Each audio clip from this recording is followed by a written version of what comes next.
4 piece છે કાલે शाम तक डिलीवरी करनी है। जी।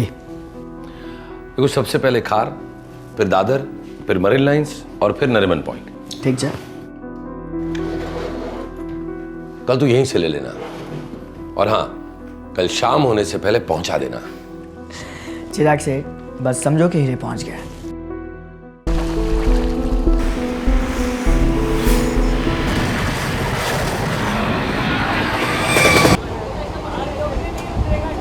शिफ्ट के टाइमिंग क्या लगा?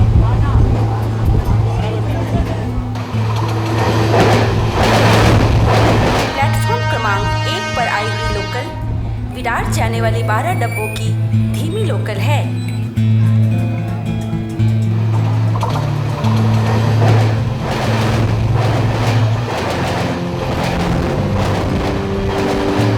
अगला स्टेशन विरार।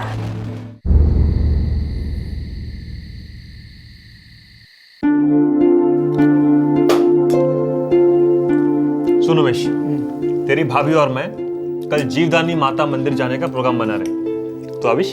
जरूर आता मोटा भाई, पर कल थोड़ा मुश्किल है। कल 4 डिलीवरी है, एकदम खास। शुभ बात है यार। मुंबई आए हुए तुझे सिर्फ 6 महीने हुए और तू पूरा का पूरा मुंबई वाला हो गया। काम के अलावा किसी और चीज के लिए टाइम ही नहीं। अरे मोटा भाई ऐसी कोई बात नहीं है, पर क्या है ना, चिराग सेठ का हिसाब ही कुछ अलग है। जो बड़ी बड़ी डिलीवरी होती ना वो सिर्फ मुझे देते हैं, उन्हें और कोई नहीं चलता। वैसे एक बात कहूं, तुम दोनों भाई काम करते हो हीरे का, पर एकदम जीरो। दोनों में से किसी ने भी आज तक मुझे इतना सा भी हीरा नहीं दिलवाया। भाभी, साल खत्म होने से पहले आपके गले में हीरो का हार होगा। तो चुप कर। अरे जीवदानी माता की कृपा रही ना तो गले का हार बनेगा ही बनेगा। वाह, शुभ जमानो आवे छे भाई। हैं? मुंबई लाया मैं, काम पे लगाया मैंने, और तोहफा भाभी को, वो भी हीरो का हार। वाह। आप तो रहने दीजिए, आपने तो कभी झूठे मुंह भी हीरे की बात तक नहीं की। कम से कम देवा जी कोशिश तो करेंगे। हाँ डिजाइन जो। हाँ, अरे जय श्री कृष्ण भाई। जय श्री कृष्ण। શું ખબર ઉમેશ ભાઈ? जो बस माता जी की कृपा से। भैया एक सादा पान, लौंग ज्यादा। अरे उमेश, मैंने सुना चिराग सेठ का धंधा फुल फॉर्म में चल रहा है। चल नहीं रहा है, दौड़ रहा है। कल 4 डिलीवरी है। 4 डिलीवरी? अरे भाई, तो एक आध हीरे की ब्रोकरेज हम लोग से करवा देना, लाइफ बन जाएगी। मैं तो बोलता हूँ सबकी लाइफ बन जाएगी। देवांग भाई ऐसे कोई बात नहीं है, पर क्या है ना, चिराग सेठ के सारे ग्राहक बंद हुए हैं। तो डिलीवरी कितने की है? चिराग सेठ आजकल खोखे के नीचे बातें कहाँ करते हैं। 4 खोखे का माल है, एक करोड़ का। शू बात करे छे? तो भाई एक काम करना, देख अपनी भी सेटिंग करवा दो। तू रोज इतने सारे ग्राहकों से मिलता है, 2-4 ग्राहक इधर सरका ले। मेरी बात सुन, देख दलाली में तुझे भी कट मिलेगा। नहीं, और देवा- कब तक तू ये डिलीवरी बॉय बनता फिरेगा? अरे मुझे ऐसे उमेश भाई, लोहा गरम है, मार दो थोड़ा। विपुल भाई, देवांग भाई, लोहा अभी तक तपा नहीं और हथौड़ा मैंने कभी पकड़ा नहीं। थोड़ा पैर जमाने दो, फिर बात करते हैं ना। उमेश भाई, ये मुंबई शहर है और ऊपर से हीरो का व्यापार। भाई देखो, इधर धंधा जमाने के लिए इसकी जरूरत पड़ती है। और भाई धंधे में इतना बड़ा मौका एक ही बार दस्तक देता है। सोच ले। सोचने दो, सोचने दो।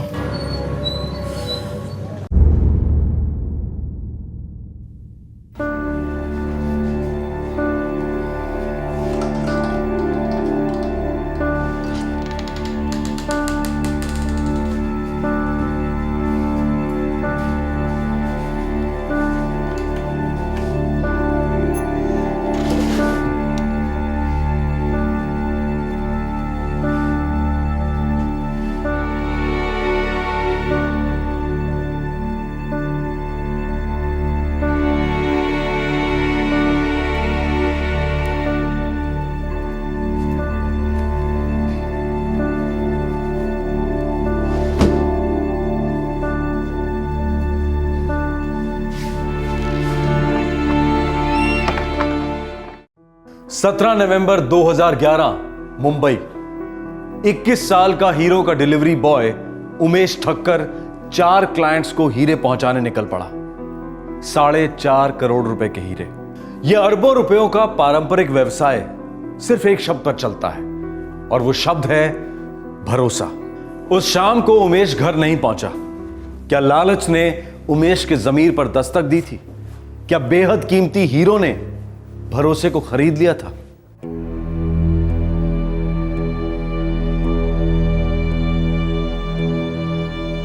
आपके द्वारा डायल किया गया नंबर फिलहाल स्विच ऑफ है। शोधायु नंबर लगा? ना, नॉट रीचेबल छे। बहुत बड़ी डिलीवरी थी। मुझे तो बहुत डर लग रहा है। हे जीवतानी माता, हमारे देवर जी को जल्दी से घर ले आइए। कुछ नहीं अंकल, क्यों? तू ठीक तो है? जो ने करो फोन से समझ गए। हेलो, हाँ સુરેશ ભાઈ, જય શ્રી કૃષ્ણ। સુરેશ ભાઈનો ફોન છે। हाँ सुरेश भाई, जय श्री कृष्ण। कैसा लगा माल? मुझे क्या पता चिराग भाई, मेरे हाथ में तो माल आया ही नहीं। ये आप क्या कह रहे हैं सुरेश भाई? उमेश तो सुबह ही लेकर निकल गया था। अरे चिराग भाई, मेरे यहाँ उमेश आया ही नहीं। क्या?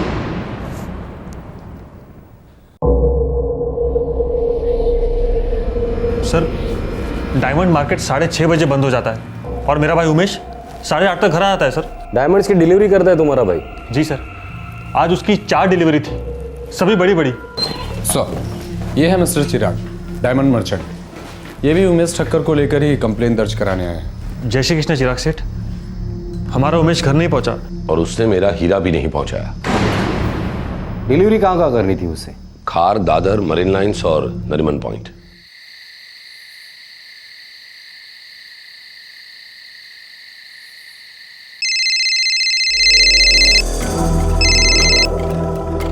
हेलो, डीबी मार्ग पुलिस स्टेशन से इंस्पेक्टर वाघ बोल रहा हूँ मैं। मिस्टर चिराग दोषी के यहाँ से कोई उमेश ठक्कर नाम का लड़का आपके यहाँ हीरे की डिलीवरी करने आया था? हाँ, आया था दोपहर में 2 के आसपास। नमस्ते सेठ जी। चाल उमेश भाई, दिखाड़।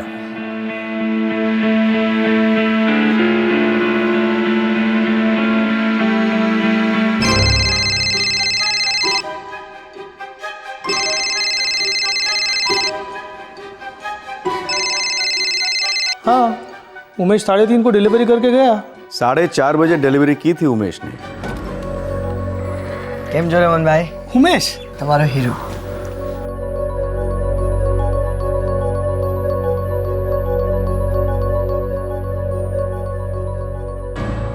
उमेश ने 4 में से 3 हीरे डिलीवर किए थे। देखिए सर, उमेश मेरा बहुत ही खास लड़का है। चौथा हीरा जो सुरेश भाई को डिलीवर नहीं हुआ था, कीमत क्या होगी उसकी? 1.25 करोड़। सर, सेल अभी भी रिचेबल नहीं है सर। टीम को लास्ट लोकेशन ट्रेस करने के ऑर्डर दे दिए हैं मैंने। ठीक है। ये आपके सुरेश भाई, इनकी पेमेंट आ चुकी थी? हाँ सर, आ चुकी है पूरी की पूरी। और अगर नहीं भी आई होती तो सुरेश भाई अगर कोई गफला करे तो मैं अपना पूरा धंधा छोड़ दूं। मेरे बहुत ही पुराने क्लाइंट है वो। आप मिस्टर दीपक, आपको आपके भाई ने इस डिलीवरी के बारे में कुछ बताया था? सर, उमेश मुझे हर डिलीवरी के बारे में बताता था। मुंबई में आकर उसे 6 महीने हुए थे ना? जी। इसके पहले आपका भाई कहाँ रहता था और क्या करता था? सूरत की एक हीरो की फैक्ट्री में हीरो की पॉलिशिंग का काम करता था। मुंबई क्यों आया था? वहाँ उसे मजदूरी काफ़ी कम मिलती थी। जो उमेश, तू मेरा छोटा भाई है, मेरा घर तेरा घर, लेकिन मुंबई ना तो तेरी है ना तो मेरी है। यहाँ तुझे सीढ़ी के एकदम नीचे से धीरे धीरे ऊपर चढ़ना पड़ेगा। मोटा भाई, मैं खून पसीना एक कर दूंगा। मुझे ब्रोकर बनने में पूरे 3 साल लगे। मैं कुछ भी करने के लिए तैयार हूँ, जो मिले वो। बस एक बार मुझे हीरो के बाजार में एंट्री मिल जाए।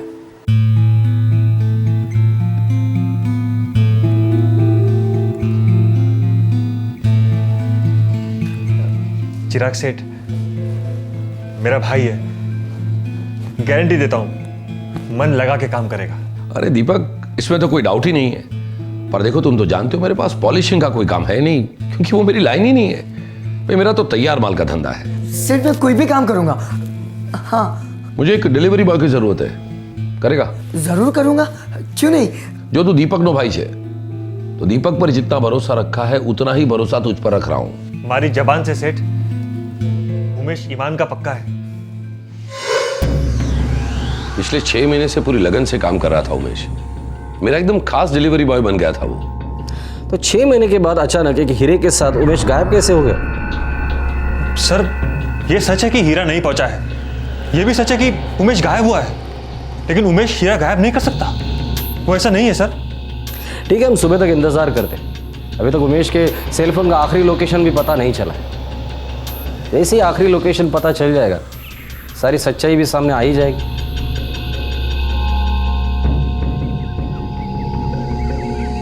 चार में से 3 हीरे उमेश डिलीवर कर चुका था, और जो हीरा डिलीवर नहीं हुआ था उसकी कीमत थी 1.25 करोड़ रुपए। अगर उमेश के इरादे सही नहीं होते तो वो चारों हीरे लेकर गायब हो सकता था, जिनकी कीमत थी 4.5 करोड़ रुपए। लेकिन उसने ऐसा नहीं किया। तो क्या यह उसकी एक चाल थी, ताकि शक की सुई उसकी तरफ इशारा ना करे?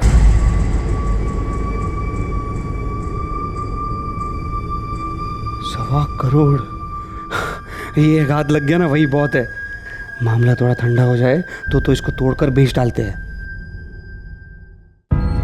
सर, हमने उमेश के सेलफोन की लोकेशन ट्रेस कर ली है। कहाँ थी लोकेशन? सर, गिरगांव, 5:15 बजे। लेकिन सर उसके बाद से उसका नंबर कंटिन्यू बंद बता रहा है। गिरगांव में तो चिराग का ऑफिस है, जहाँ उमेश काम करता था। जी हाँ, और वो वहाँ से सीधा नरीमन पॉइंट जाने वाला था, जहाँ पे चौथे हीरे की डिलीवरी होनी थी। लास्ट किस नंबर से बात की थी उसने? 299898777671। सर, ये नंबर तो मुंबई का ही है। पता लगाओ किसका नंबर है ये। Yes sir.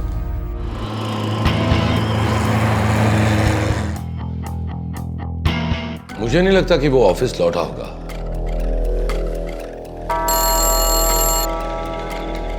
जी साहब। नामदेव, कल शाम 5 बजे के बाद उमेश ऑफिस आया था? नहीं साहब। ठीक है, तुम जाओ। उमेश ने तीसरा हीरा मरीन लाइन्स डिलीवर किया था 4:30 बजे। चौथा हीरा उसे डिलीवर करना था नरीमन पॉइंट। ज़्यादा से ज़्यादा 15 मिनट लगते थे उसे। और उसका मोबाइल का लास्ट लोकेशन डिटेक्ट हुआ है गिरगांव, यही कहीं आसपास, 5:15 बजे के करीब। बड़ी अजीब बात है, वो इस इलाके में क्यों आया होगा? किसी से मिलने आया होगा।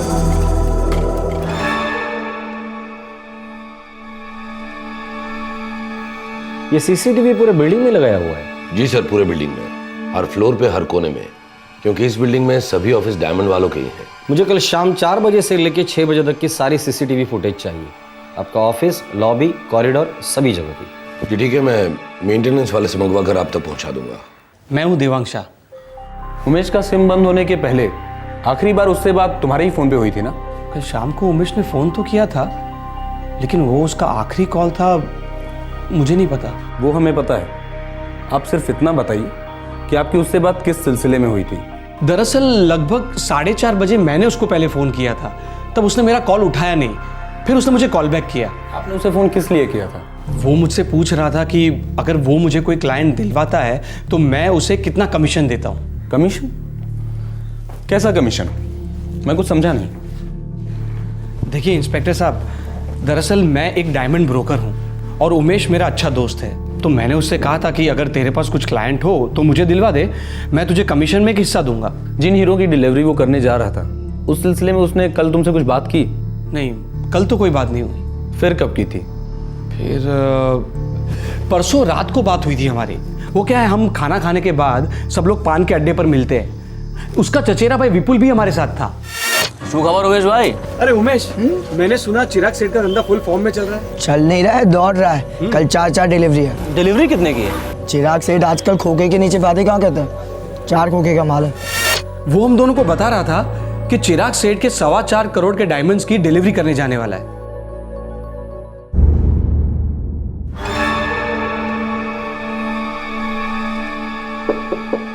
आओ।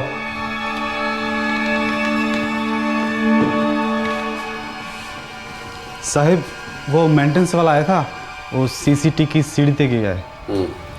1 मिनट रुको। देखो, तुम डीबी मार्ग पुलिस स्टेशन जाओ, वहां पुलिस इंस्पेक्टर वाघ होंगे, जो यहाँ आए थे ना, उनके हाथ में सीढ़ी दे देना। हो साहब।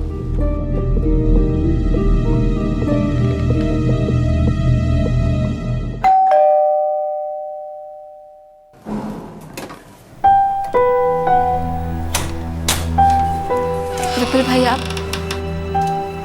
सीजल बिन, ये क्या सुन रहा हूँ? उमेश गायब हो गया? कल से फोन ही नहीं उठा रहा है। हम सब तो बहुत डरे हुए हैं। हाँ, कोई बड़ी डिलीवरी करने वाला था, ऐसा कुछ बोल रहा था वो। हाँ, 3 ग्राहकों तक तो उसने ठीक ठाक हीरे की डिलीवरी कर दी। लेकिन चौथे वाले के यहाँ अभी तक नहीं पहुंचा। और पुलिस क्या कह रही है? कुछ नहीं, पुलिस के हाथ अब तक कुछ नहीं लगा।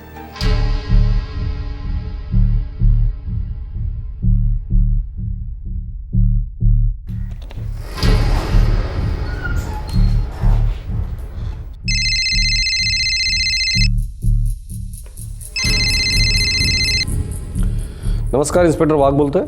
हेलो इंस्पेक्टर, मैं चिराग बोल रहा हूँ। अभी अभी पंचगिरी पुलिस स्टेशन से मुझे फोन आया था। किस बारे में?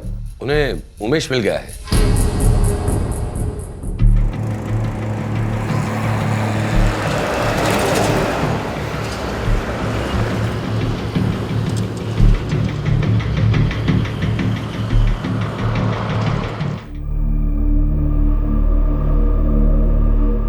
आइए, मेरे साथ आइए।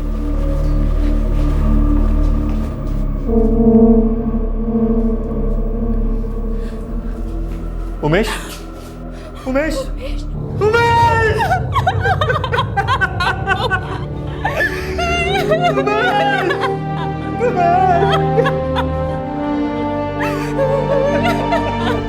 शाम को 4 बजे के आसपास एक गांव वाले का फोन आया। बोला कि वहां ये लाश पड़ी है।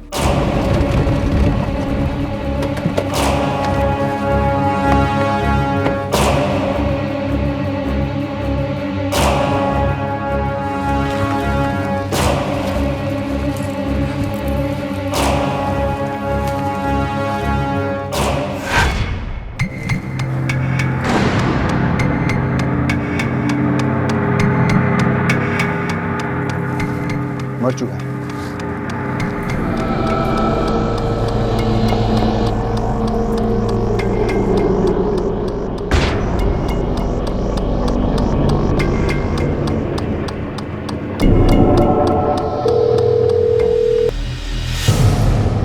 हेलो, मैं इंस्पेक्टर माने बोल रहा हूँ, पंचगनी पुलिस स्टेशन से। हाँ बोलिए, क्या बात है? आपके यहाँ कोई उमेश ठक्कर काम करता है? हाँ, वो कल से मिसिंग है। कोई खबर है उसकी? आपको फौरन पंचगनी आना होगा। क्यों, क्या बात है? आप उसकी फैमिली को भी लेके आइए। ओह, आपका मतलब?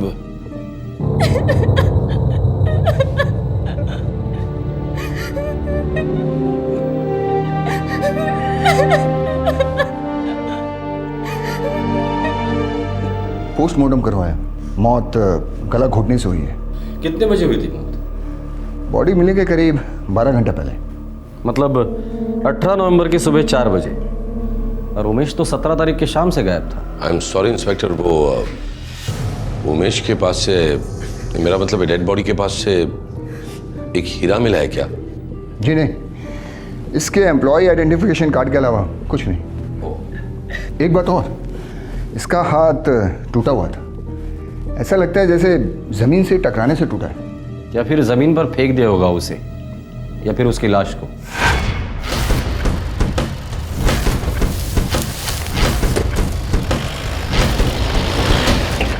सत्रह नवंबर 2011 की शाम को 21 साल का diamond delivery boy Umesh Thakkar Mumbai से गायब होता है।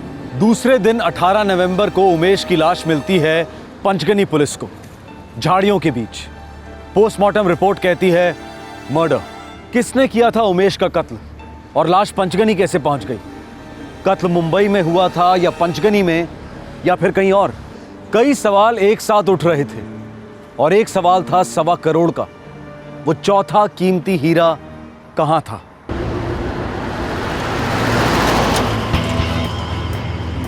सर, एक बात शायद क्लियर है कि उमेश का चौथा हीरा चुराने का शायद कोई प्लान नहीं था। शायद, या शायद प्लान था, या शायद किसी ने उसको डबल क्रॉस किया। सर, इतना बड़ा हीरा चुराना एक बात है और उसे बेचना दूसरी बात। सर, मुझे लगता है कि शायद ये काम किसी ऐसे बंदे का है जो डायमंड बिजनेस से बिलोंग करता हो। इस केस में जितने भी लोग जुड़े हैं सभी के सभी डायमंड बिजनेस को बिलोंग करते हैं।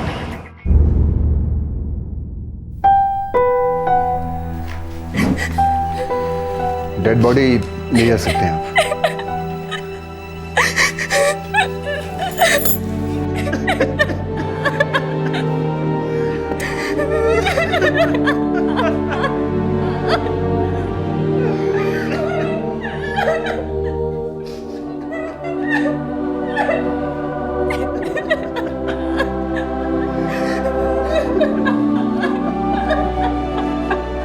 देखिए, ट्रांसपोर्ट का सारा खर्चा मैं दूंगा। उमेश मेरा खास आदमी था, किसी ने इसे मार दिया और मेरा हीरा चुरा लिया।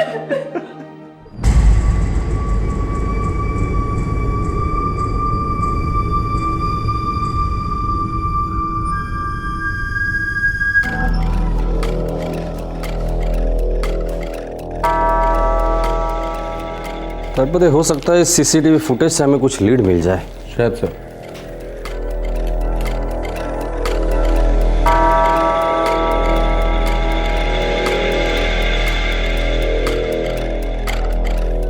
उमेश, ये 4:55 को उमेश ऑफिस आया था।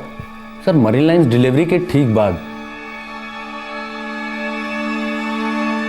उमेश किसी का तो इंतजार कर रहा था।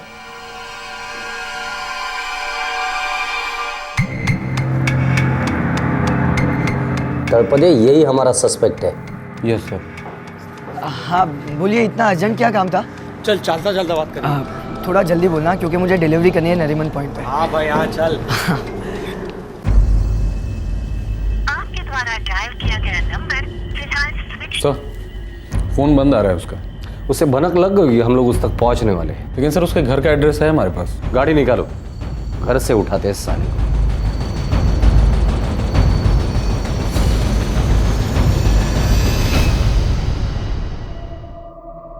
अरे भाई आप पीस तो देखो एक बार। पीस देख के हैरान हो जाओगे और हमारा डिस्काउंटेड प्राइस सुन के आप डबल हैरान होगे। हाँ हम अभी निकल रहे हैं, सुबह तक पहुंच जाएंगे।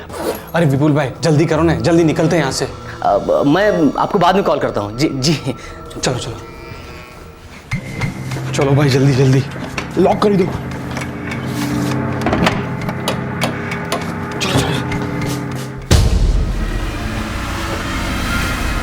हमें देख के हैरान हो गए या फिर डबल हैरान हो गए?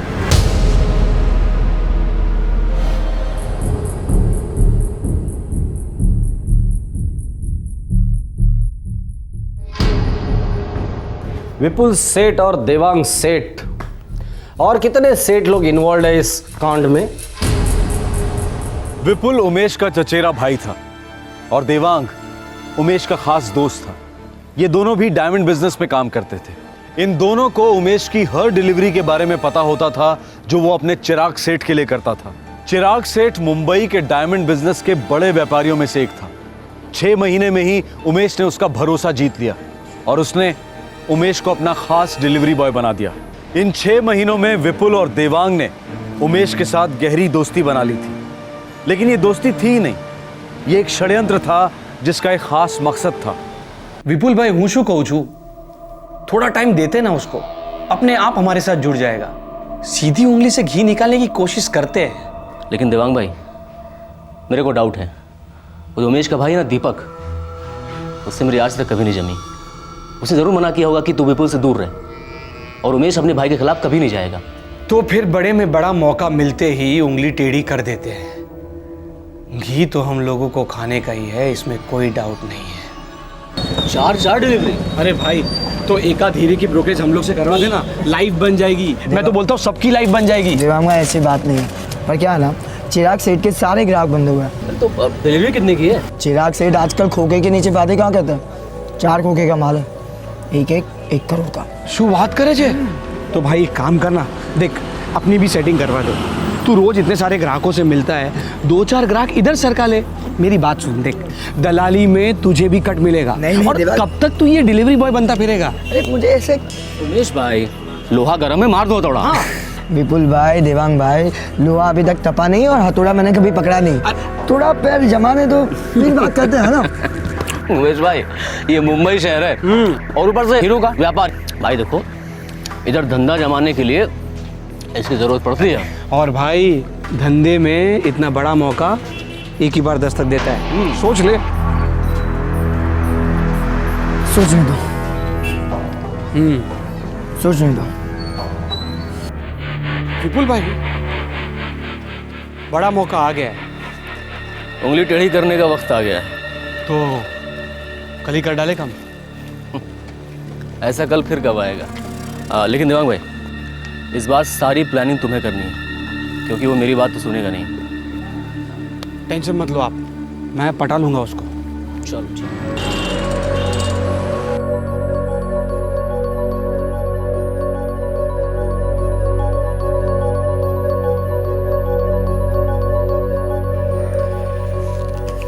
ये ले बेटा, रख ले।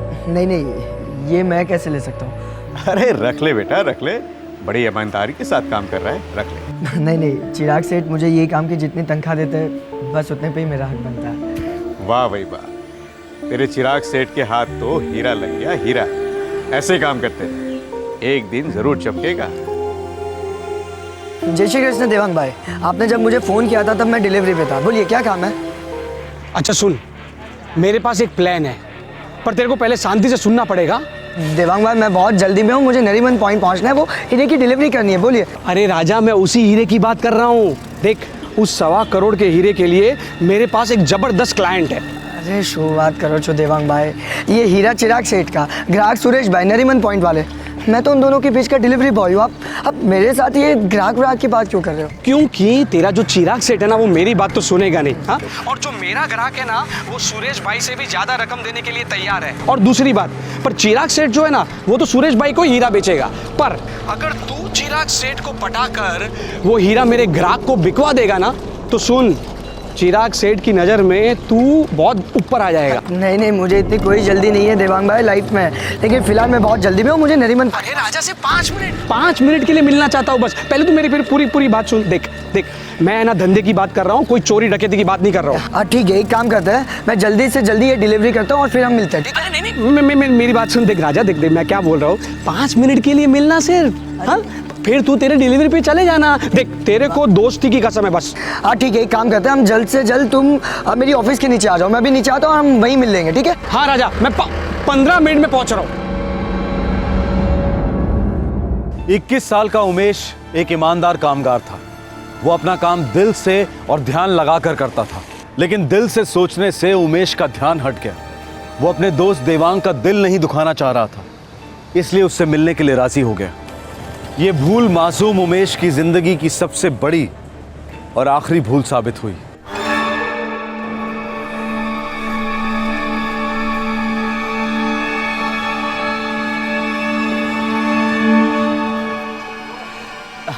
बोलिए देवांग भाई, इतनी जल्दी क्या थी? क्या अर्जेंट क्या बात थी? चलते चलते बात करते हैं। बात थोड़ा जल्दी करना, क्योंकि मुझे नरीमन पॉइंट में डिलीवरी करनी है। हाँ भाई, हाँ चल। अरे नहीं देवांग भाई, आप समझते क्यों नहीं हो? ऐसा नहीं हो सकता, आप मेरी बात। अरे भाई बद्दूत समझू छू, तेरी मर्जी, करना है कर, नहीं करना है मत कर। वो हीरा तो दिखा दे। शुरुआत करो छो देवांग भाई, आप भी तो इसी धंधे में हो ना, उसूल जानते हो, ग्राहक को छोड़कर हीरा किसी और को नहीं दिखाया जा सकता। ओ भाई, धंधे के उसूल मेरे को मत सिखा।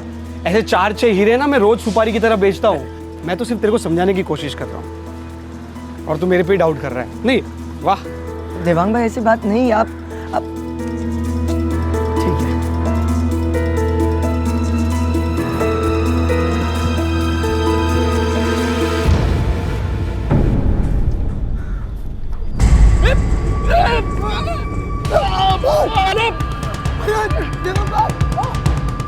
अरे वो तो चल, अरे पकड़ो पकड़ो, अरे पकड़ो उसको, पकड़ो।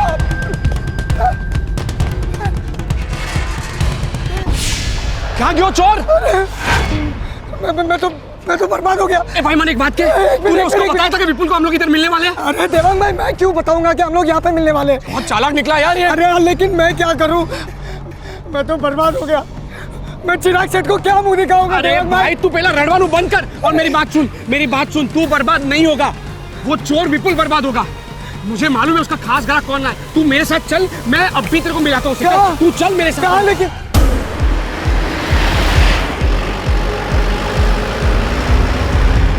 इस साले का तो फोन भी ऑफ है। अरे कमाल करे जे तू, 1.25 करोड़ का हीरा चुरा के भागा है तेरे पास, तेरा फोन क्यों उठाएगा? अरे मैं तो कहता हूँ छोड़ो उसको, छोड़ो उसके ग्राहक को। हम एक काम करते हैं, पुलिस को मिलते हैं। चलो। पुलिस को फोन करेगा ना तो पुलिस तेरे चिराग सेठ को फोन करेगी। क्यों अपने पैर पे कुल्हाड़ी मार रहा है तू? देख, मेरे पे भरोसा रख, मैं तेरा हीरा है ना उसके पास से वापस दिलवाऊंगा, क्योंकि मुझे पता है विपुल कहाँ गया होगा। क्या?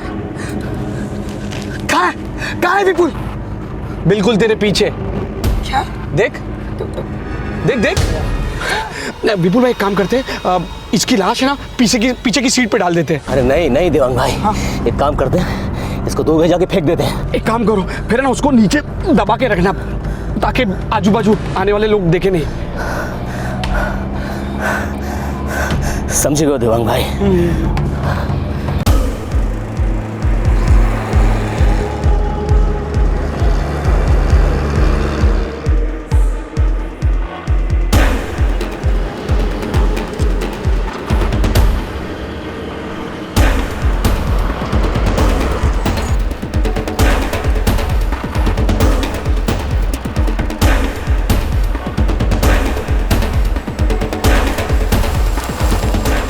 विपुल भाई 1.25 करोड़ का हीरा काट काट कर बेचेंगे। हाँ, और तब तक उमेश भाई की लाश को यहाँ के जंगली जानवर खा जाएंगे काट काट कर।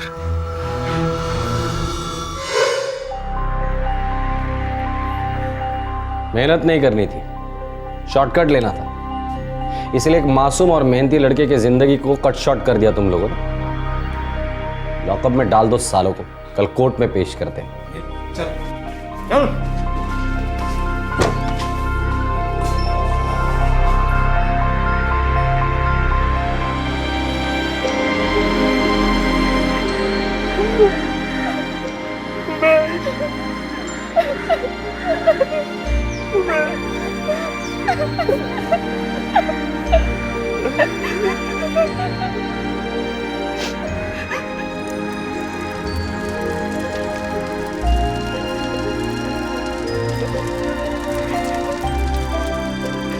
लड़का हीरा था और उसकी तकदीर में चमकना नहीं लिखा था।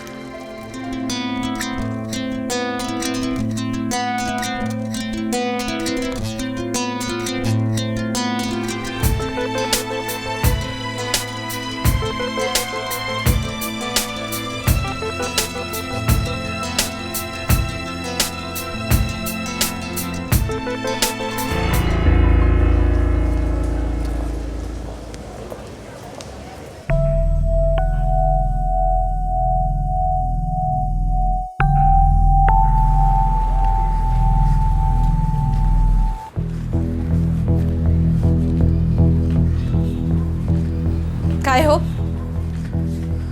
पैसा क्यों नहीं दिया मेरे को अभी तक? है नहीं तो किधर से दूं? जब जुड़ जाएगा तो भिजवा दूंगा। 3 महीने से यही कैसेट बजा रहे हो, कैसेट सुन सुन कर घर नहीं चलता मेरा। तो क्या भूखे पेट सोती है उस वसंत के साथ? वो तेरा घर क्यों नहीं चलाता? हे दिनेश, आखिरी बार कहती हूँ मैं, अगर बसंत भाव के खिलाफ कुछ भी बोला ना तो पुलिस में जाऊंगी मैं। तू जहन्नम में जा, लेकिन यहाँ खड़े होके मत भोग, समझी? तो फिर तू भी समझ ले, ये पैसे हक के हैं मेरे, भीख के नहीं मांग रही। अगर आज के आज मुझे पैसा नहीं मिला ना तो पुलिस आएगी तेरे से मिलने।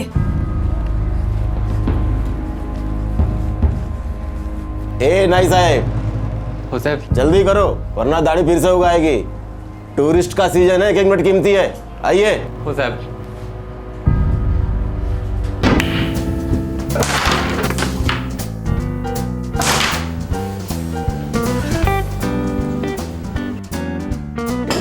Shot, very good.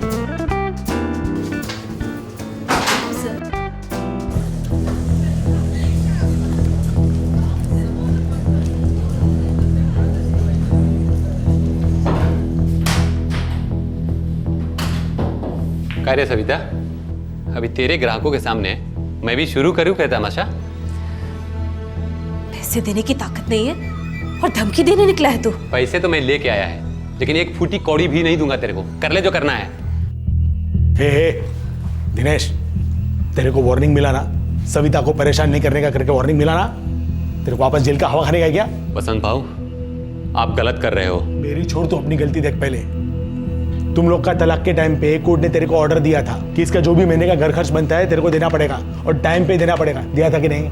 बड़ी फिक्र है आपको सविता की। अरे बीवी मेरी थी, पैसे मैंने देने थे, जो भी हुआ वो हम दोनों के बीच की बात है। फिर आप बीच में क्यों आग लगा रहे हैं? दोनों के बीच कुछ सुलग रहा है क्या? देख दिनेश, जबान को लगाम दे। मुझे भला बुरा बोलता है, मैं चुपचाप सुन लेती हूँ, लेकिन बसंत भाव का नाम गंदा किया ना तो मैं चुप नहीं बैठने वाली, समझा तू? देखे दिनेश, सविता मेरे प्ले जोन में काम करती है, मेरी इज्जत करती है और मैं उसका शुभ चिंतक है, समझा? तेरा इधर हर बार आकर के इस तरह से हंगामा करने से क्या होने वाला है? अरे इसका जिंदगी बिगाड़ के तेरा जिंदगी तो सुधरने वाला है ना। इसका जो भी महीने का बनता है चुपचाप से दे दे टाइम पे। और सुन, सविता से दूर रहे, आखिरी वार्निंग दे रहा हूं तेरे को।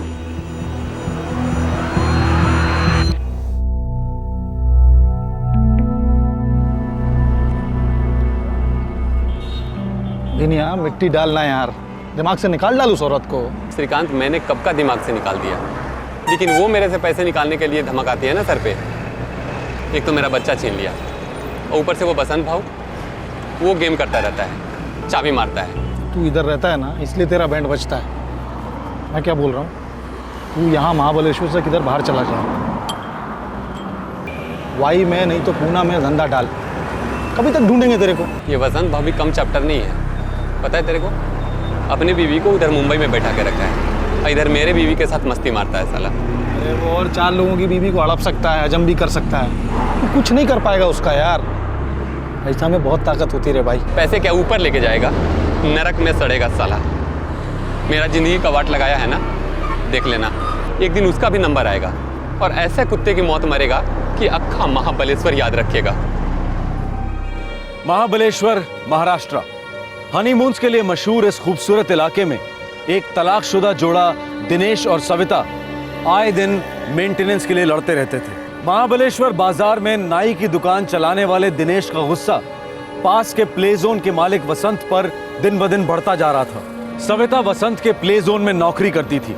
दिनेश को शक था कि सविता और वसंत के बीच सिर्फ सहानुभूति और मदद का रिश्ता नहीं, बल्कि कुछ और भी था।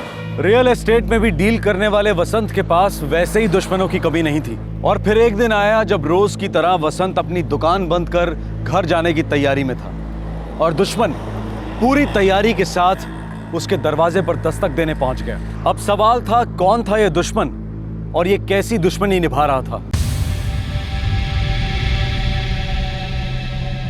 घर की मरम्मत करवाई थी, उसकी पेमेंट आज ही की है। निकाल। एक मिनट, ये इतना है।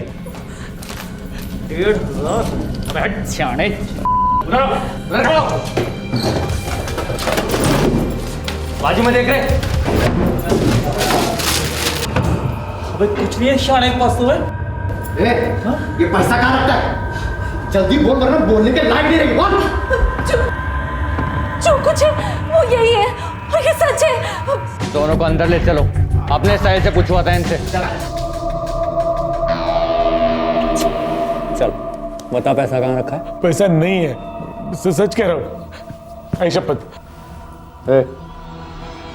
चीरो तो जरा इसके घर को। साला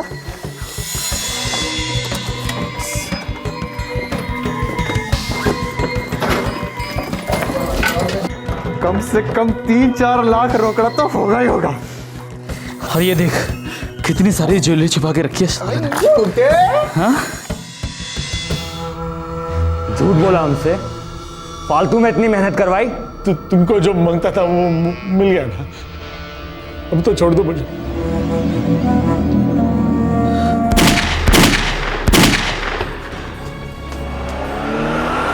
बसंत भाव, बचाओ, कोई है? बसंत भाव।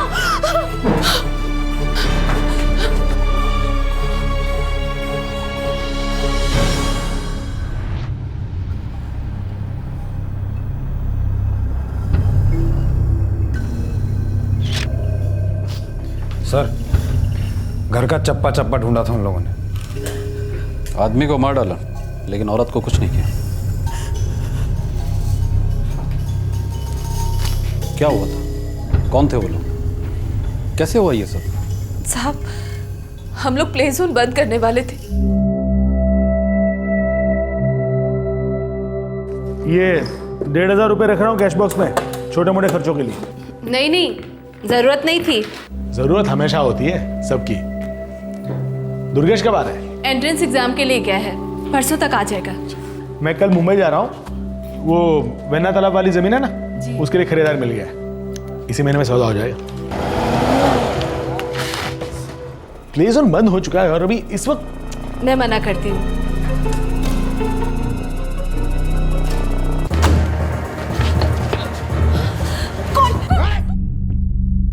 वसंत भाई को गोली मारी, लेकिन तुम्हें मारने के लिए लौटे नहीं।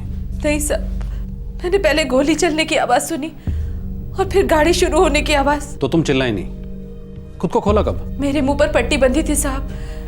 पट्टी खुलते ही मैं चिल्लाने वाली थी कि तभी गोली की आवाज सुनी। मैं बहुत डर गई साहब, और जब गाड़ी की आवाज सुनी उसके बाद मैंने अपने आप को खोला। दुर्गेश कौन है? मेरा लड़का है साहब, सतारा गया हुआ है इंजीनियरिंग के टेस्ट के लिए, 11वीं में पढ़ता है। दुर्गेश, ये तुम्हारे पहले पति दिनेश से, जिसकी मार्केट में एक नाई की दुकान है। हो साहब, दिनेश दुर्गेश का पिता है। अच्छा, जब गाड़ी बाहर रुकी थी तो तुमने उसे देखा था? हो साहब। उसके नंबर पर ध्यान गया था? नहीं, लेकिन MS02, हाँ, और सफेद रंग की एम्बेसडर थी।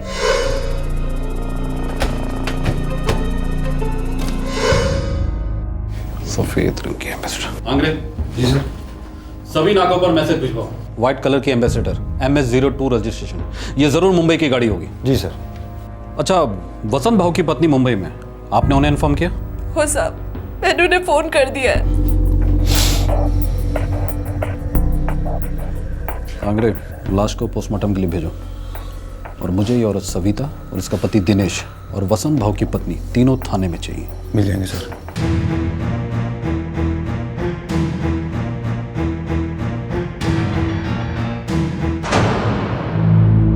तीन गोलियां बॉडी से बरामद हुई हैं। तीनों काफी क्लोज रेंज से चलाई गई थी, यही कोई 1-2 फीट की दूरी से, और एक गोली सीने को चीरती हुई चली गई एंड डेथ वाज इंस्टेंट। गलती से फायरिंग नहीं हो सकती डॉक्टर, एक गोली सीधा सीने में लगी है, मकसद साफ है, ये फायरिंग मर्डर के इरादे से हुई है। पर यह भी हो सकता है कि पहली गोली गलती से चली हो और बाकी की दोनों गोलियां उस गलती को छुपाने के लिए चलाई गई। हो सकता है डॉक्टर, लेकिन एक बात मेरी समझ में अभी तक नहीं आ रही है कि सविता को क्यों नहीं मारा गया है, सिर्फ वसंत को निशाना क्यों बनाया गया? सर, सारे नाके रेड अलर्ट पर हैं, लेकिन सर वो वाइट एम्बेसडर अभी तक स्पॉट नहीं हुई है। और हाँ सर, कुल मिलाकर 3 लाख रुपए कैश और 3.25 लाख के जेवर चोरी हुए हैं। चोरों के चेहरे ढके हुए थे और चोरी हो चुकी थी, फिर जानबूझकर वसंत भाव को मारा गया, क्यों? मुझे इस औरत सविता पर शक हो रहा है। सर, वसंत की बीवी मुंबई से आ चुकी है, थाने में वेट कर रही है। गीता सबनिस, वसंत भाव सबनिस की धर्मपत्नी। जी। आप मुंबई के मुलुंड इलाके में कोचिंग क्लास चलाती हैं? जी, गीता कोचिंग सेंटर। क्या आपको पता था कि यहाँ एक औरत थी, सविता? उसने मुझे फोन करके बताया, वो इनकी एम्प्लॉय थी। यहीं प्ले जोन में रहती थी? इन्होंने हमारे प्ले जोन के अंदर ही कुछ एडिशनल कमरे बनवाए थे। सविता अपने पति को छोड़ चुकी थी, इनको उस पर बहुत दया आई और नौकरी के साथ साथ उसको रहने की जगह भी दे दी। दोनों के बीच कोई अफेयर वगैरह? नहीं सर, मेरे पति बहुत भरोसेमंद थे। क्या सविता भरोसेमंद है? किस हिसाब से? सविता का हाथ हो सकता है इस मर्डर और चोरी में? मुझे नहीं पता, लेकिन मुझे नहीं लगता हो सकता है।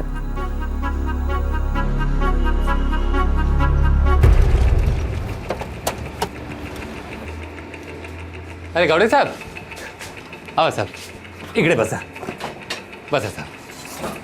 खुश होगा तू? हाँ, तेरे रास्ते का कांटा निकल गया। मेरे को पता था साहब, आप लोग मेरे ऊपर ही शक करोगे। अंग्रेज साहब को पूछा ना, आप रात को 2:30 बजे आए थे मेरे घर पे पूछताछ करने को। मैंने भेजा था उसे। सुनो, उस वक्त तो बड़ी गहरी नींद में सो रहा था। हाँ साहब, बड़ी गहरी नींद सो रहा था मैं।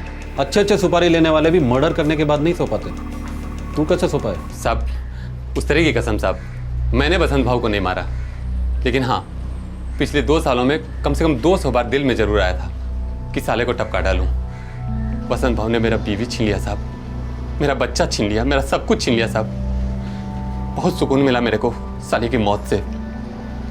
किसी ने तो हिम्मत की, दाद देता हूँ साहब, जिसने भी मेरा काम कर दिया हो। साले, एक्टिंग कर रहा है तू? नाई की दुकान चलाने से पहले किसी तमाशा कंपनी में काम करता था क्या? साहब, तमाशा तो वसंत भाव ने मेरी जिंदगी का बना दिया साहब। इसलिए तू हमें बनाने की कोशिश कर रहा है? एड़ा बनकर पेड़ा खाने की कोशिश मत कर। मेरी नजर है तुझ पर। जिस दिन भी भनक लगी ना, बहुत भारी पड़ेगा। बॉडी हैंडओवर की उसकी पत्नी को। अब तक तो क्रियाक्रम भी शुरू हो गया होगा सर। हम भी शुरू हो जाते हैं आंग्रे। सविता को हटाओ। जी सर। तो तीनों के चेहरे ढके हुए थे। हो साहब। कितना और क्या क्या छोड़ गए तुम्हारे लिए वसंत भाव? साहब, मैं उनके प्ले जोन में काम करती थी, महीने की तनख्वाह देते थे, बस। वसंत को मारा और तुम्हें छोड़ा, ऐसा क्यों? ये मुझे कैसे पता होगा साहब? तुमने ही मरवाया वसंत को, तो क्यों नहीं पता हो सकता? ये आप क्या कह रहे हैं साहब? मैं ये कह रहा हूं कि तुमने और तुम्हारे पति दिनेश ने एक साजिश रची वसंत के पैसे हड़पने के लिए। पहले तलाक का ड्रामा किया, फिर झूठ मूठ के झगड़े, मस्त बकरा बनाया वसंत को और फिर हलाल कर दिया। जी साहब, आप लोग ऐसा सोच भी कैसे सकते हैं साहब? बसंत भाव एकदम भले आदमी थे, मेरे बड़े भाई के माफिक। दिनेश ने मेरे को और मेरे लड़के को अपने हाल पर छोड़ दिया था मरने के लिए। बसंत भाव ने हमें सहारा दिया, नौकरी दी मेरे को, वो सब कुछ दिया साहब जो मुझे चाहिए था। रास्ते पर आने से बचाया हमें। मैं ऐसे आदमी को मारने का सोच भी नहीं सकती साहब, सच्ची।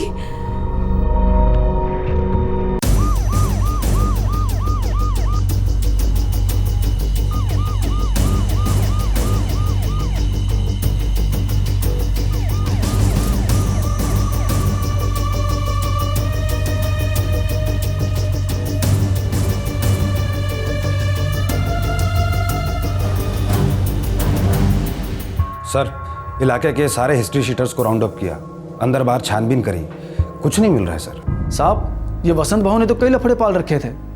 15-15 जमीनों के सौदे चल रहे थे उसके। कई लोगों के साथ तो 36 का आंकड़ा भी था साहब। कौन है ये लोग? नाम बोलने के पैसे देते हैं तेरे को?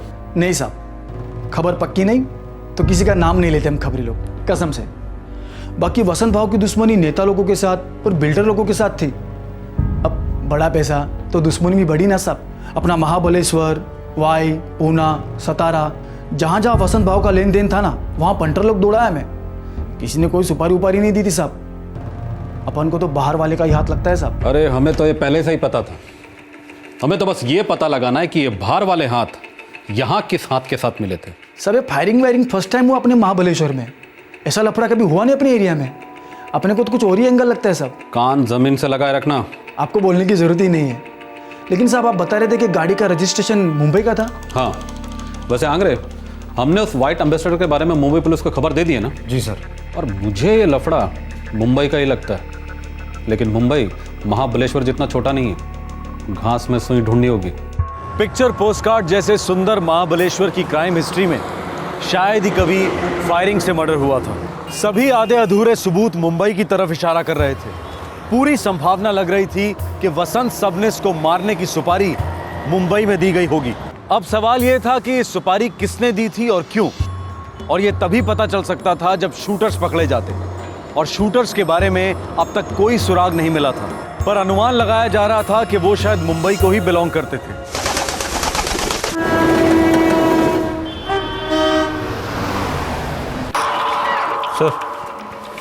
सर, ये जो महाबलेश्वर वाला शूट आउट केस था, कुछ पता चला?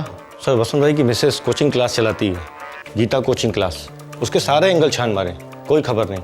सुपारी की भी कोई खबर नहीं सर। शायद कोई सुपारी निकली नहीं होगी, तो खबर कहाँ से मिलेगी? सर, इस मर्डर में कोई पर्सनल एंगल दिखाई नहीं दे रहा। लेकिन ये सिर्फ एक चोरी का केस नहीं हो सकता। लूटने के बाद एक निहत्थे आदमी को मारना, इसका क्या मतलब होगा? सर, कोई साइको हो सकता है। 3 लोग थे, तीनों भी अगर साइको होते तो इतना फुल प्रूफ प्लान नहीं बनता। लूटते नहीं इस तरह से। सर, ये लूटपाट हमारी आंखों में धूल झोंकने के लिए की गई होगी। कावरे, केस क्लोज मत करो, लगे रहो, कोई ना कोई सुराग तो निकलेगा ही। Yes sir.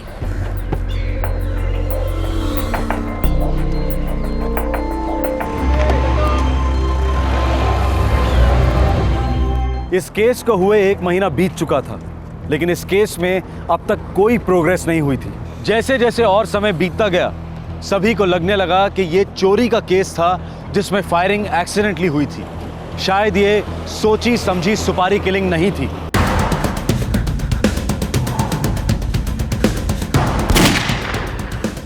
सविता पहले की तरह प्ले जोन मैनेज करने लगी और उसका एक्स हस्बैंड दिनेश अब चैन की सांस लेने लगा। उसका हमेशा से मानना था कि वसंत सविता को भड़काता था और उसके सविता के साथ संबंध थे, पर अब वसंत इस दुनिया में था नहीं। और अब सवाल यह था कि क्या वसंत की मौत का राज हमेशा राज ही रहेगा?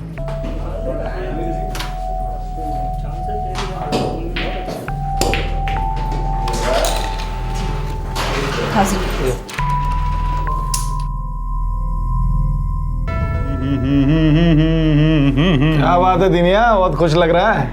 अरे सर का बोझ हल्का हो गया श्रीकांत भाई, अब तो झिकझिक भी नहीं करती साली। पुलिस कितना भी सर फोड़ ले, अक्खा महाबलेश्वर खोद डाले, हम लोगों को टच नहीं कर पाएगी। तो अपन ने कहाँ कुछ किया, जो भी हुआ वो ऊपर वाले की मर्जी से। श्रीकांत भाई सचमुच वो भाई लोग आसमान से टपके थे। हाँ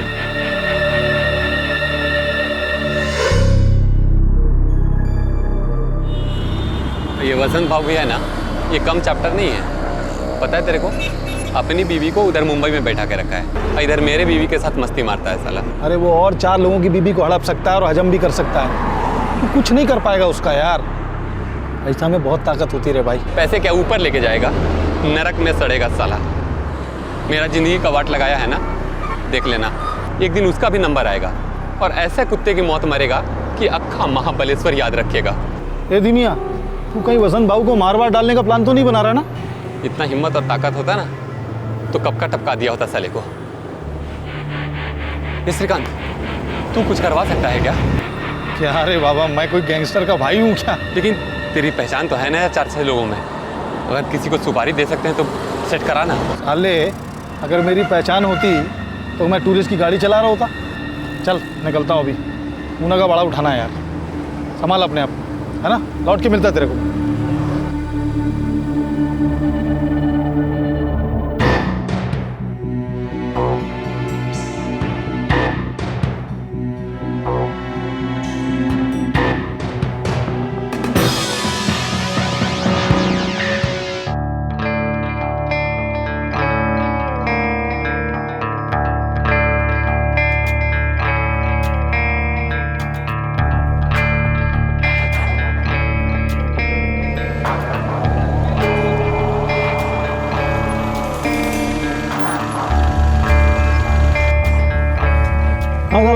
यार गाड़ी बंद पड़ गई है, आगे ढाबे तक छोड़ दोगे क्या? 800 रुपये लगेगा भाई। क्या बात कर रहे हो यार? यार खाली गाड़ी जा रही है, वो भी इतनी रात गए, कुछ तो रहम कर। अरे हमारा टूरिस्ट गाड़ी है, क्या रात क्या दिन मीटर डाउन नीचे रहता है। मंजूर हो तो बोलो, नहीं तो जाने दो। चलता हूँ मैं। ठीक है यार, चल यार। अरे सुनो, गाड़ी ठीक होने तक तुम यहीं रुको, ठीक है? हम लोग ढाबे पर जाके आते हैं। हाँ चलो रे।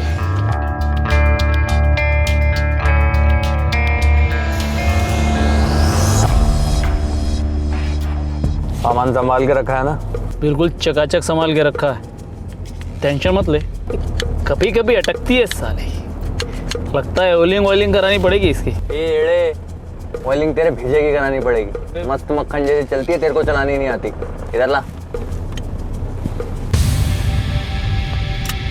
अभी और इसको है ना लॉक करके रखा कर। अच्छा ए भाई, आगे से लेफ्ट ले और जो ढाबा दिखता है ना, वहाँ पे गाड़ी रोक दे। हाँ शाबाश, बहुत जोर की भूख लगी है। चलो भाई।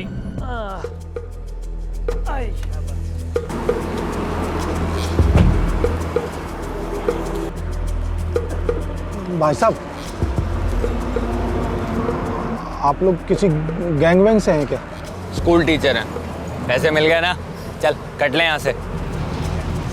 चल छोड़ो। कहाँ मर गया? काट लगा भाई के लिए। श्रीकांत, तू कुछ करवा सकता है क्या? क्या रे बाबा, मैं कोई गैंगस्टर का भाई हूँ क्या? लेकिन तेरी पहचान तो है ना 4-6 लोगों में, अगर किसी को सुपारी दे सकते हैं तो सेट कराना।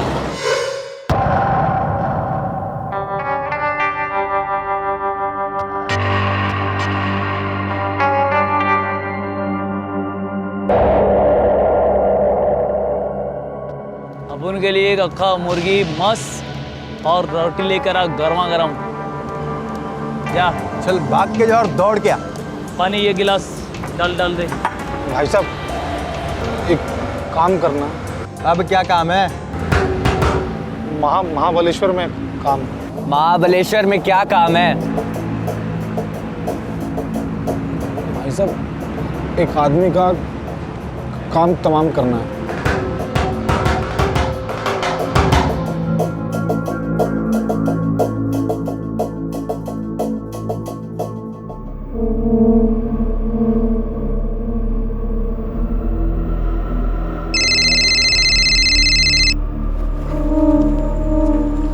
हाँ श्रीकांत बोल, तेरा पुणे का भाड़ा हो गया इतना जल्दी? हाँ हो गया यार। सुन, मुझे वापस रास्ते में 3 लोग मिले जो तेरा काम कर सकते हैं यार। कौन सा काम यार? तेरे रास्ते का कांटा निकाल सकते हैं ये लोग। ये तीनों लोग सुपारी लेके लोगों को दुनिया से उठाते हैं यार। क्या बात कर रहा है? अरे ये हुई ना बात श्रीकांत। अच्छा पूछ, खर्चा कितना आएगा? वो पूछ रहे हैं अभी तेरे पास देने के लिए कितना पैसा है यार? अरे मेरे पास कितना होगा यार, ज़्यादा से ज़्यादा 2-3 हज़ार। चल परवाह नहीं, मैं बात करता हूँ, लेकिन तू एक बार फाइनल सोच ले, काम करवाना है या नहीं। अगर वो लोग इतने में करने को तैयार हैं तो मैं अभी पैसे दे दूंगा। अबे आदमी को टोकना कि मुर्गी को टोकना? साले 1000 रुपए की तो मरी मुर्गी आती है यहाँ। 2000 वो भी आदमी ठोकने के लिए? अक्कल लाइफ में ऐसा जोक नहीं सुना मैंने तो। ना देखिए, छोटी सी नाई की दुकान है, इससे ज्यादा नहीं कर पाएगा वो। सीधा साधा आदमी है। अबे लेकिन हम तो टेढ़े हैं, मुंबई की गटर का पानी पी के बड़े हुए हैं। हमें उल्लू बनाने वाले की ना आंतड़ियाँ निकाल के हाथ में दे देते हैं, समझा? नहीं नहीं, तो सच में एक आदमी को मारना है भाई साहब। सच में 2 लाख लाने को बोल उसको। 2 लाख? अरे श्रीकांत, अगर इतने पैसे मेरे पास होते भी तो सविता अभी तक गीले कपड़े की तरह निचोड़ ना ली होती। तो क्या बोलूं इनको, कैंसिल कर दूं क्या? अरे नहीं नहीं, कैंसिल नहीं। देख, उनको बोल कि मैं ज़्यादा से ज़्यादा 25,000 दे सकता हूँ। बहुत दिनों से छुपा के रखे थे वो पैसे। ठीक है, मैं बोल के देखता हूँ। ए, भाजी खरीदने आया क्या? 2 लाख मतलब 2 लाख, नहीं तो रास्ता ना आप, समझा? भाई कर दो ना भाई। चल फ्री में ठोक देता हूँ तेरे को। ठोको ठोको। नहीं भाई, निकल यहाँ से। भाई कर लेते हैं ना। 25 में पूरी सुपारी। येड़ा हो गया क्या?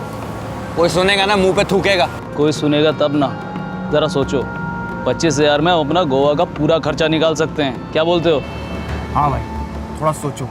साला अपनी तकदीर में लिखा था ये, नहीं तो इतनी जल्दी ताबड़तोड़ कभी सुपारी मिली है क्या आज तक? कर ले क्या? कर लेते भाई। हाँ बोल दो। बोल दो। बातों बातों में बड़े ही कैजुअल तरीके से दिनेश ने अपने टूरिस्ट गाड़ी चालक दोस्त श्रीकांत से जिक्र किया था कि वो वसंत को मरवाना चाहता है, जो उसकी एक्स वाइफ सविता की तरफदारी कर रहा है। उसी रात को एक अजीब इत्तेफाक होता है। श्रीकांत 3 सुपारी किलर से टकरा जाता है जो दरअसल गोवा जा रहे थे कुछ दिनों छिपने और अय्याशी करने के लिए। बड़े कैजुअल तरीके से बातों बातों में सौदा पक्का हुआ, प्लान बना और इस प्लान को अंजाम भी दिया गया। अबे येड़ा तो हड्डी भी खा गया। मजा आ गया। ठंडी वगैरह तो। अबे कब आएगा वो? आ रहा है, बस फोन किया है उसको अभी। आ गया भाई साहब। छुआ साला। दुनिया यही हैं वो तीनों भाई लोग। अबे अब थोपड़ा क्या देख रहा है? रोकड़ा निकाल।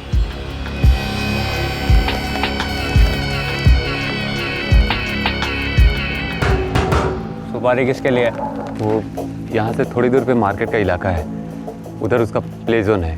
रहता भी वहीं है क्या?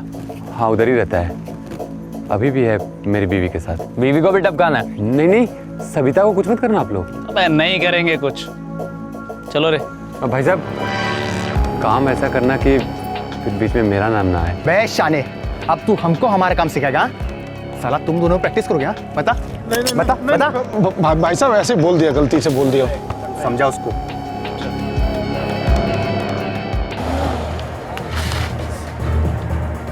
तुमको जो मांगता था वो मिल गया, अब तो छोड़ दो मुझे।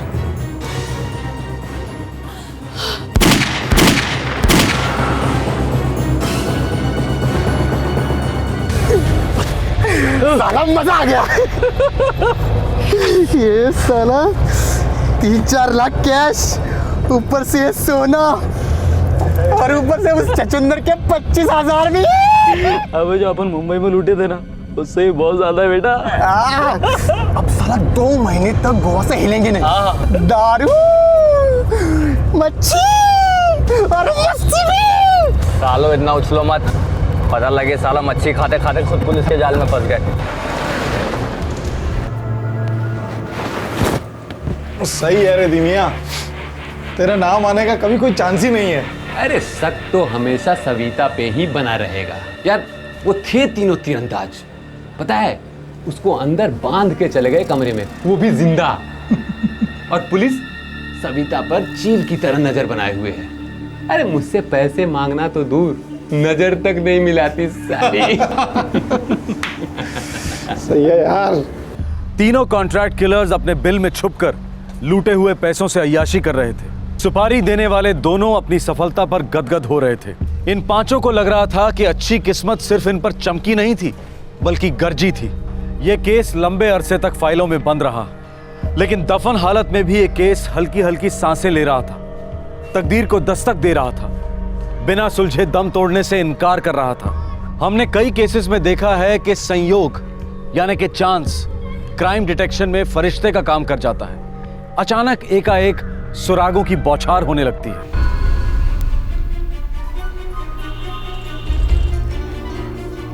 सर, इरफान खबरी आया है, बुलाओ उसको। तो चिकलवाड़ी घाट को ऊपर गए तीनों, पक्की खबर है ना? 100% पक्की खबर है सर।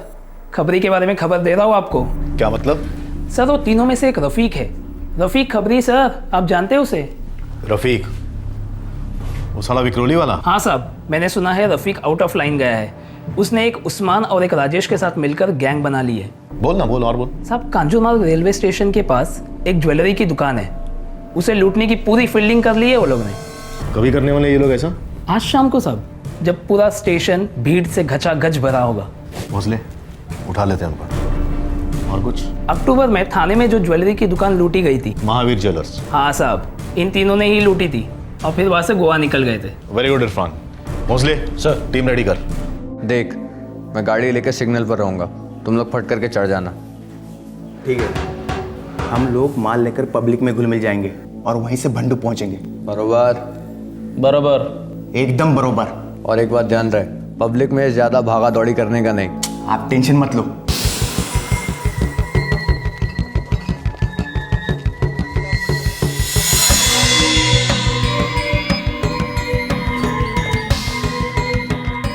वो घर है सर।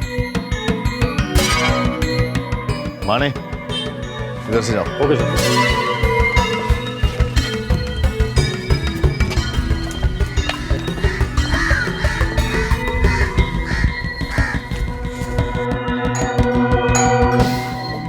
अबे अब कौन होगा बे?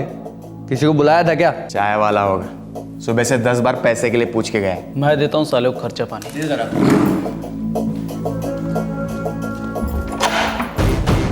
क्या पार्टी चाहती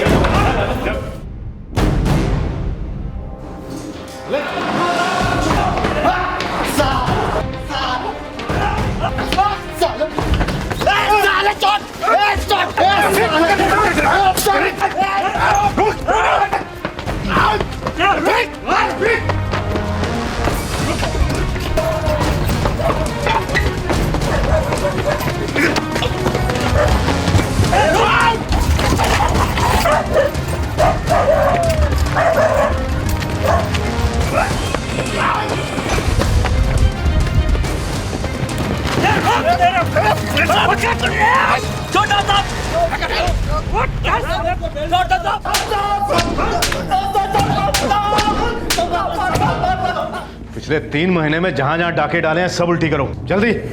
और तुम साले रफीक डबल ढोल की, एक तरफ तो हम लोगों के लिए काम करता है और दूसरी तरफ ज्वेलरी स्टोर्स में डाके डालता फिरता है। पैसों की सॉलिड गरज थी साहब, इसीलिए ये पहला काम करने वाला था साहब। इससे पहले कुछ नहीं किया साहब, सच्ची कहता हूँ साहब। पता नहीं साहब ये प्लान कैसे लीक हो गया। लोग के बाप हैं हम, हैं? अगर तेरे को पाना है ना तो तेरे जैसे 36 को जेब में रखता हूँ मैं। अक्टूबर में थाने के महावीर ज्वेलरी स्टोर को लूटा था कि नहीं? नहीं साहब, नहीं की थी साहब। बोल। साहब, हाँ लूटा था। तो माल किधर उड़ाया? गोवा की एक दुकान में बेचा साहब। गोवा कैसे गया तू? कौन है तेरा उधर? साहब अब तीनों ने थाने स्टेशन से कार चुराई, एम्बेसडर, उसी में गोवा पहुंचे हम। गाड़ी किधर है? गाड़ी किधर है?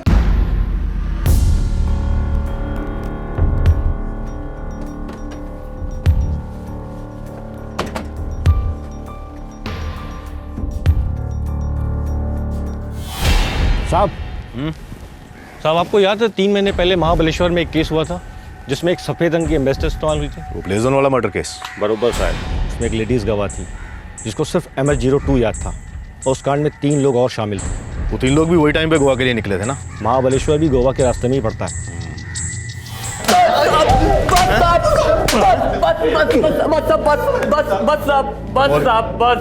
साहब वो जो महाबलेश्वर का प्ले जोन वाला था साहब, उसको हामी ने ठोका था साहब, लूटा भी था साहब।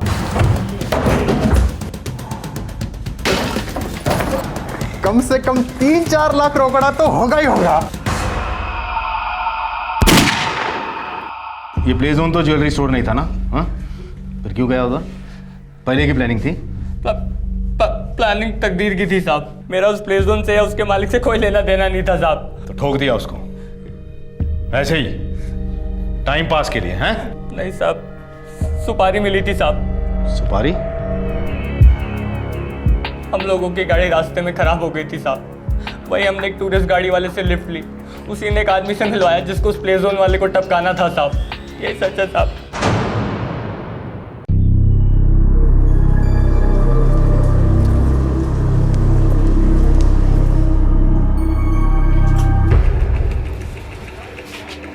अरे गौड़े साहब, वसंत भाव मर्डर केस में मेरे पे शक करना कब छोड़ेंगे? आज सुबह छोड़ दिया, बस तुझे पकड़ने आए, केस क्लोज करने आए। चल साहब, चल साहब, मैंने कुछ भी नहीं किया साहब। साहब आपको मैंने कुछ भी नहीं किया साहब। चल अंदर चल। अरे साहब,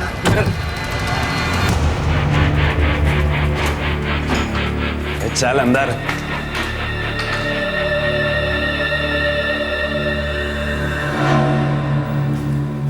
अरे श्रीकांत, ये पुलिस वाले हम तक कैसे पहुंच गए? अरे वो तीनों सुपारी वाले पकड़े गए, हम लोग का नाम बोल डाला हमने। Thank you sir.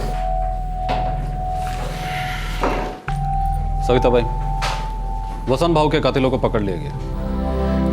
कौन थे वो लोग साहब? किराए के हत्यारे, मुंबई से आए थे। आपके भूतपूर्व पति दिनेश ने सुपारी दी थी।